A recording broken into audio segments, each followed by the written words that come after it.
अस्सलामुअलैकुम students, welcome to math class. आज की क्लास में हम एलपी स्पेस को कंप्लीट प्रूव करेंगे। कंप्लीटनेस ऑफ एलपी स्पेस को स्टडी करेंगे। सबसे पहले हम ये देखें completeness of LP topic 1.54।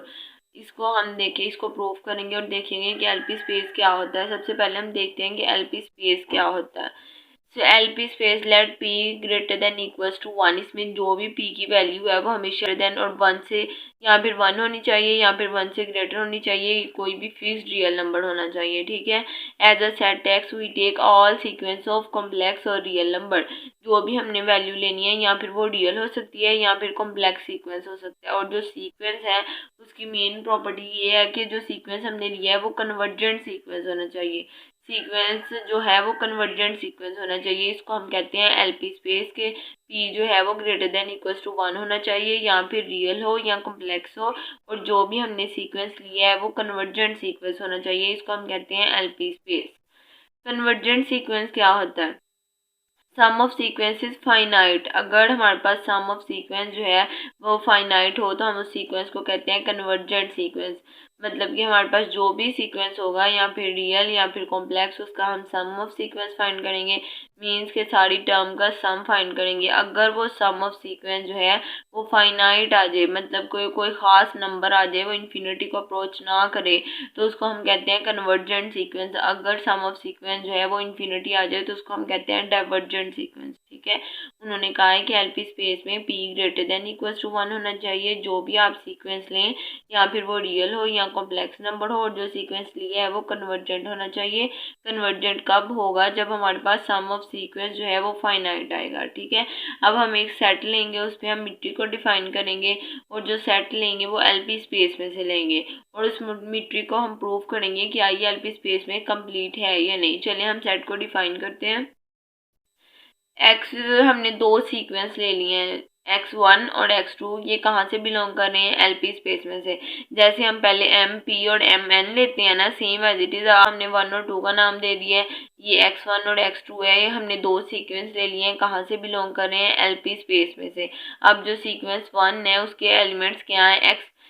Sequence का जो नाम है वो वही रहेगा लेकिन जो टर्म है उसके अंदर वो इंक्रीज होंगी। अब सीक्वेंस की टर्म 1 से लेके आई तक जा रही हैं और जो सीक्वेंस है वो हमेशा x1 नहीं होगा क्योंकि हमने x1 से सीक्वेंस लिया है। जिस तरह हमारे पास xm सीक्वेंस था, m सेम रहा है, जो वैल्यूज हैं वो चेंज हुई हैं। अब जो x1 सीक्वेंस है वो हमेशा सेम रहेगा लेकिन उसके अंदर जो टर्म्स है वो चेंज होंगी। अब ये जो x2 है वो same as it is sequence same रहेगा लेकिन उसके अंदर वाली टर्म जो है वो 1 से लेके आई तक जाएंगी, ठीक है। अगर हम इसका सम फाइंड करें, इसको कंबाइंड फॉर्म में लिखें, तो हमारे पास सीक्वेंस कौन सा है? x1 और उसकी जो टर्म है वो कहाँ तक जा रही है? आई तक। और आई जो है वो कहाँ से स्टार्ट हो रहा है? 1 से स्टार्ट होके इन्फिनिटी तक जा रहा है। इस तरह हमने ये सारे सीक्वेंस को कंबाइंड फॉर्म में लिख लिया। सेम एज इट इज अगर इस सीक्वेंस को कंबाइंड फॉर्म में लिखें, हमारे पास सीक्वेंस क्या है? x2 और उसकी जो टर्म है वो 1 से लेके आई तक जा रही है तो उसको हम लिखेंगे आई। और आई कहाँ से? 1 से लेके इन्फिनिटी तक जा रहा है। ये हमने दो सीक्वेंस ले लिए हैं। कहा था कि आपने जो भी सीक्वेंस लिए हैं, क्योंकि हम एलपी स्पेस ले रहे हैं और हमारे पास जो p है ये देखें ग्रेटर देन इक्वल्स टू 1 है। हमने इसीलिए जो p है उन्होंने कहा या फिर 1 होना चाहिए या 1 से बड़ा होना चाहिए या फिर रियल नंबर होने चाहिए या कॉम्प्लेक्स। हमने p से जो p greater than equals to 1 ले लिया है और जो हमारे पास सीक्वेंस है वो रियल सीक्वेंस है। और अब हमने चेक करना है कि क्योंकि हमने कहा कि जो एलपी स्पेस है उसमें जो सीक्वेंस लिया है वो कन्वर्जेंट होना चाहिए। अब हमने कह दिया कि ये हमारे पास सम ऑफ सीक्वेंस है। अब हमने शो करना है कि अगर जो सम ऑफ सीक्वेंस है वो फाइनाइट होना चाहिए। अगर सम ऑफ सीक्वेंस फाइनाइट होगा फिर ही वो कन्वर्जेंट होगा, फिर ही वो एलपी स्पेस की प्रॉपर्टी को सेटिस्फाई करेगा।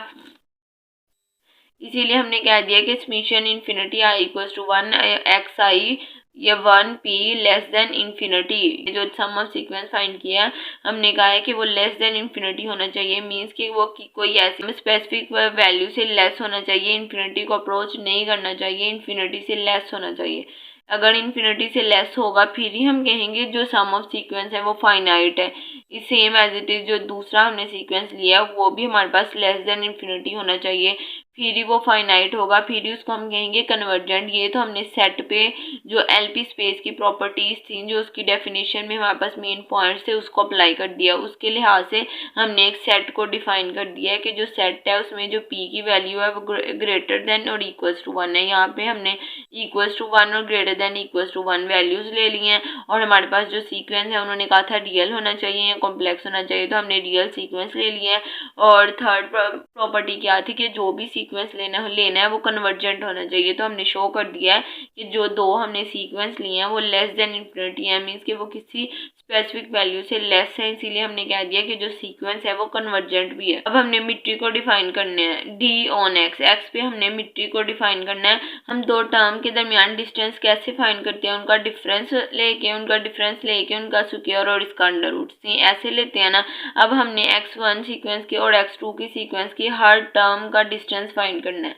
अगर हमने x1 और x1 का डिस्टेंस फाइंड करना हो, कैसे करेंगे, x11 माइनस x12 का होल स्क्वायर और इसका अंडर रूट, ऐसे ही डिस्टेंस फाइंड करते हैं सेम एज इट इज इसका। अगर हम इसको कंबाइन फॉर्म में लिखे तो हम कहेंगे कि जो ये फर्स्ट सीक्वेंस है x1, उसकी जो ith टर्म, हर टर्म का अब हमने डिस्टेंस फाइंड करना है ना, उसकी जगह हमने क्या लिख देना है, i। x1 की हर टर्म का, क्योंकि हमने डिस्टेंस फाइंड करना है इसीलिए हमने लिख दिया x1i माइनस किसके साथ डिस्टेंस फाइंड करना है, x2 के साथ। अब हमने लिख दिया x2 और x2 की टर्म्स कहाँ तक हैं, i। और हमें पता है कि जब हम डिस्टेंस फाइंड करते हैं तो उसका स्क्वायर लेते हैं, डिफरेंस का स्क्वायर लेते हैं। तो ये अब स्क्वायर की जगह यहाँ पे p आ जाएगा और जो अंडर रूट हम लेते हैं उसकी जगह क्या आ जाएगा, 1/p। क्योंकि उन्होंने यहाँ पे हमें एलपी स्पेस में कहा है कि जो p की वैल्यू है वो फिक्स्ड रियल नंबर होना चाहिए। ज़रूरी नहीं है वो हमारे पास यहाँ पे स्क्वायर हो या फिर अंडर रूट ही हो, कोई और भी वैल्यू हो सकती है, इसीलिए हमने यहाँ पे p और 1/p लिया है। अब ये जो है ये डिस्टेंस शो कर रहा है इन दो सीक्वेंस के दरमियान। इसका मतलब है कि सीक्वेंस की हर टर्म एक दूसरे के साथ माइनस हो रही है। हाँ, इस सीक्वेंस की हर टर्म के साथ हम इस फॉर्मूले के जरिए डिस्टेंस फाइंड कर सकते हैं। अगर हम यहाँ से हमने x1 का सीक्वेंस फाइंड करना हो, x11 माइनस x12, ये फर्स्ट टर्म का सीक्वेंस आ जाएगा।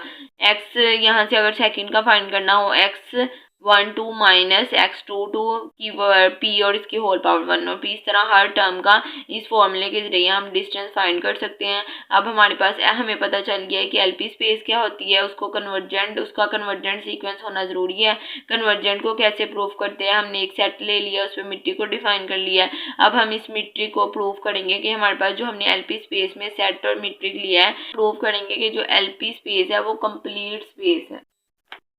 कंप्लीट स्पेस के लिए हमें पता है कि हर काशी सीक्वेंस जो है वो कन्वर्जेंट होना चाहिए।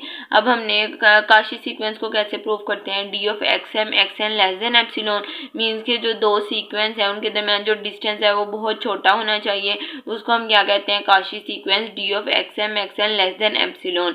और कन्वर्जेंट के लिए हम क्या करते हैं कि जो हम सीक्वेंस लिया है वो किसी पॉइंट को कन्वर्ट करना चाहिए, D of xn x less than epsilon for all n greater than equals to n not के n के बाद n नोट के बाद सारी जो सीक्वेंस की टर्म है वो किसी पॉइंट को कन्वर्ट कर रही है। अब हर काशी सीक्वेंस जो है वो कन्वर्जेंट प्रूव हो जाएगा अगर एलपी स्पेस में, तो हम कहेंगे कि एलपी स्पेस जो है वो कंप्लीट है। सबसे पहले हम कोई सीक्वेंस लेंगे, उसको हम प्रूव करेंगे कि ये काशी है, काशी सीक्वेंस आया, फिर हम उसको कन्वर्जेंट प्रूव करेंगे। सबसे पहले हम यहाँ पे कोई सीक्वेंस ले लेंगे, उसको हम प्रूव करेंगे कि ये काशी सीक्वेंस है एलपी में। ये हमने सीक्वेंस ले लिया xn और जो 1 है n है वो 1 से लेके इन्फिनिटी तक जा रहा है। जैसे हम पहले xm लेते हैं, फिर वो xn को कन्वर्ट कर रहा होता है, फिर हम शो करते हैं कि ये लेस देन इन्फिनिटी एप्सिलॉन है। इस तरह हमने कोई सीक्वेंस ले लिया है xn और इसकी वैल्यू 1 से इन्फिनिटी तक जा रही है, be Cauchy sequence in LP. अब हम इस पे काशी सीक्वेंस की डेफिनेशन को अप्लाई करके चेक करेंगे क्या ये सीक्वेंस जो है वो काशी सीक्वेंस है। For epsilon greater than 0 there exist n not belongs to n such that D of xn xm less than epsilon for all mn greater than equals to n not. ये हमने Cauchy sequence की definition को apply कर दिया है कि हमारे पास कोई ना कोई एप्सिलॉन जो है मिल जाएगा हमें जो ग्रेटर देन 0 होगा, और n नॉट एक ऐसा पॉइंट होगा जिसके बाद सीक्वेंस की सारी टर्म जो है एप्सिलॉन से लेस होंगी। ये काशी सीक्वेंस को अब हम इस सीक्वेंस पे अप्लाई करेंगे कि जो डिस्टेंस है हमने पीछे डिस्टेंस डिफाइन किया है, यहाँ पे हम डिस्टेंस की वैल्यू को पुट कर देंगे। डिस्टेंस क्या था हमारे पास, friction infinity I equals to 1 X I की power n minus X I की पावर m p और इसकी whole power 1/p less than epsilon. हमें पता है कि अगर ये X I n minus X I m अगर ये लेस देन एप्सिलॉन शो हो गया तो हमारे पास काशी सीक्वेंस जो है वो प्रूव हो जाएगा। इसीलिए हमने इसकी जो बाहर वाली टर्म है उसको ख़त्म करने की कोशिश करनी है। अगर हम पावर ले लें p दोनों साइड पे तो हमारे पास ये 1/p जो है वो वैनिश हो जाएगा। इसीलिए हमने पावर p ले लिया दोनों साइड पे। ये पावर p जब हम लेंगे p जो है वो 1/p से कैंसिल होके पीछे हमारे पास ये बच जाएगा summation infinity I equals to 1 X I की power n minus X I की पावर m और इसकी p ये कैंसिल हो गया। अब हमारे पास लेस देन एप्सिलॉन पी, ये हमारे पास एप्सिलॉन पी आ गया। अब हमने ये पी ख़त्म करना है तो हम क्या करेंगे, 1/p ले लेंगे दोनों साइड पे। अब हमने 1/p पावर ले लिया है दोनों साइड पे। 1/p भी लिख सकते हैं और ये भी कह सकते हैं कि अगर हमारे पास पावर ऑफ टर्म जो है वो लेस देन एप्सिलॉन है तो उसके अंदर वाली जो टर्म है वो भी एप्सिलॉन से लेस होगी। मीन्स कि अगर किसी टर्म्स की पावर ये 1/1 square plus 2 square less than 9 है तो उसकी जो टर्म्स हैं 1 और 2 वो भी 9 से लेस होंगी। इसके मुताबिक अब हम कह सकते हैं कि इसके अंदर वाली जो टर्म है वो भी लेस देन एप्सिलॉन होगी। एक ये मेथड है, या फिर हम दोनों साइड पे 1/p के साथ मल्टीप्लाई करेंगे, इसकी पावर ले लेंगे 1/p और 1/p इसके साथ कैंसिल हो जाएगा, इसके साथ कैंसिल हो जाएगा। हमारे पास क्या सीक्वेंस बन जाएगा, X I N minus X I M less than epsilon. X I से मुराद है कि सीक्वेंस की हर टर्म 1 2 3 सो ऑन इन्फिनिटी तक सीक्वेंस की हर टर्म जो है वो लेस देन एप्सिलॉन आ गई है। इसीलिए हमने कह दिया कि जो हर सीक्वेंस है वो कौन सा सीक्वेंस है, काशी सीक्वेंस, क्योंकि काशी सीक्वेंस की यही डेफिनेशन है। सीक्वेंस है वो क्या है, काशी सीक्वेंस है, या फिर आर में या फिर सी में, क्योंकि हमने जो भी सीक्वेंस लिया था या फिर रियल नंबर में से लिया था या फिर कॉम्प्लेक्स नंबर में से लिया था। ठीक है, अब ये या फिर काशी सीक्वेंस है आर में या फिर सी में, और हमें पता है आर भी कंप्लीट है और सी भी कंप्लीट है। जब आर भी कंप्लीट है सी भी कंप्लीट है तो सीक्वेंस की हर टर्म जो है वो किसी ना किसी पॉइंट को कन्वर्ज करेगी। अब हमने कह दिया कि जो काशी सीक्वेंस है वो कन्वर्ज करेगा क्योंकि आर और जो सी है वो दोनों कंप्लीट हैं। अब x1n जो है वो जो फर्स्ट टर्म है वो x1 को कन्वर्ज करेगी, सेकंड टर्म x2 को कन्वर्ज करेगी, so on ith term xi को कन्वर्ज करेगी। इससे हमने शो कर दिया कि जो सीक्वेंस की हर टर्म है वो किसी ना किसी पॉइंट को कन्वर्ज करेगी। अब हमने हर टर्म को शो कर दिया कि वो किसी ना किसी टर्म को कन्वर्ज कर दिया, लेकिन अब हमने शो करना है कि जो सीक्वेंस है वो किसी एक पॉइंट को कन्वर्ज कर रहा है। अब हमने वो जो टर्म ले लिया है वो x ले लिया है। अब हमने कह दिया कि जो x है वो 1 से लेके इन्फिनिटी तक जा रहा है। अब हमने शो करना है कि जो सीक्वेंस है हमारे पास xn वो किसको कन्वर्ज कर रहा है, x को, ये हमने शो करना है। जो जिस पॉइंट को कन्वर्ज कर रहा है वो भी एलपी स्पेस में से बिलोंग कर रहा है। इक्वेशन नंबर 1 बनाई थी, जब यहाँ पे पावर p ले गए, यहाँ पे दोनों साइड पे कैंसिल कर दिया था, हमारे पास ये इक्वेशन बन गई है। इसको हमने इक्वेशन 1 का नाम दे दिया था। अब हम कन्वर्जेंट प्रूव करने के लिए इस इक्वेशन का यूज करेंगे। फ्रॉम इक्वेशन 1, ये हमारे पास इक्वेशन 1 आ गई है समेशन के। अब यहाँ पे हमारे पास पहले 1 से लेके इन्फिनिटी तक जा रहा था, हमारे पास इनफाइनाइट टर्म थी। अब हमने कोई फाइनाइट टर्म ले लिया है कि ये आई से लेके के तक जा रहा है, क्योंकि हमें पता है कि अगर हमारे पास जो इन्फिनिट टर्म है अगर वो लेस देन एप्सिलॉन है तो उसके अंदर फाइनाइट टर्म जो है वो भी लेस देन एप्सिलॉन होगी। अगर 1 से लेके इन्फिनिटी तक हर टर्म जो है वो लेस देन एप्सिलॉन है तो उसके अंदर से हम कुछ टर्म्स लेंगे तो वो भी लेस देन एप्सिलॉन होगी। ये हमारे पास इन्फिनिट टर्म एप्सिलॉन से लेस थी, तो हमने यहाँ से 1 से लेके के तक फाइनाइट टर्म जो है वो लेस देन एप्सिलॉन ले लिए हैं। क्यों, क्योंकि हमने यहाँ पे अब लिमिट अप्लाई करनी है तो उसके लिए हमें फाइनाइट टर्म्स चाहिए। अब हमने लिमिट अप्लाई कर देनी है। हमें पता है कि हमने एक्स आई एन को कन्वर्ट करवाना है एक्स पे, तो हमने यहाँ पे एक्स आई पी की जगह पे हमने कह देना है कि जो एक्स एल है, हमें पता है कि सीक्वेंस की हर टर्म किसी पॉइंट को कन्वर्ट कर रही थी। जो एक्स आई एम है वो कन्वर्ट कर रहा था एक्स को, इसीलिए एक्स आई को, इसीलिए हमने कह दिया है कि जो एक्स आई एम है उसकी क्या लिमिट है, एक्स आई, क्योंकि हमें पता है कि एक्स आई एम जो है वो किसको कन्वर्ट कर रहा था, एक्स आई को। इसीलिए हमने कह दिया कि limit of x I M क्या है, एक्स आई। इसकी जगह अब हमने इसकी लिमिट को पुट कर देना है समेशन आई इक्वल्स टू 1 के X I N minus X I इसकी power P less than X की पावर पी। अब हमें ये वाली टर्म्स चाहिए। अब हमने दोनों साइड पे पावर 1/p ले लिया ताकि ये बाइट वाली जो टर्म्स हैं वो कैंसिल आउट हो जाएं।